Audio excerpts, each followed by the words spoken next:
Assalamualaikum warahmatullahi wabarakatuh. Selamat malam, berjumpa lagi dengan Ki Kampak di acara stand up komedi tunggal. Harum mewangi sepanjang hari, pusing, pusing, pusing, pusing, pusing, pusing, pusing.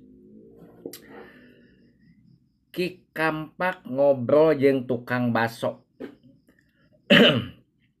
Maksudna kumaha Ki? Ngobrol jeung tukang baso, manehna orang Banten ya. Begitu ngobrol-ngobrol, Ki uing teh asal nama da ente dagang baso, maksudna kumaha Kang?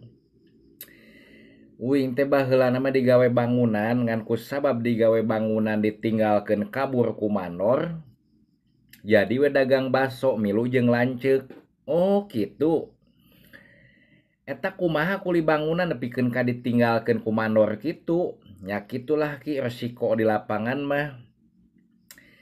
Jadi digawe bangunan satakar kebek menang 2 bulan, mun dihitungkeun saurangna teh 3 juta kali 20 coba ge. Geus sabarahaeun nya. Tah teu dibayar pisan, si manor teh kabur. Alasanna mah nek ngajual taneuh heula cenah nya aya jualeun. Aduh ampun nekot karunya eta mah da.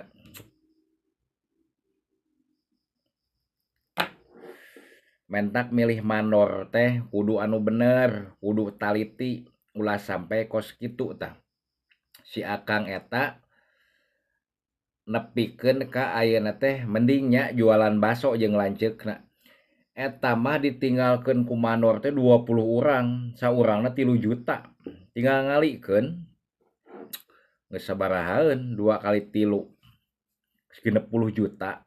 Teu dibayar saperak-perak acan coba ge. Ampun, digawekeun batur jaba gajihna dibawa kabur teh ku manor ka Surabaya. Teu kabayang ge Kampak mah da.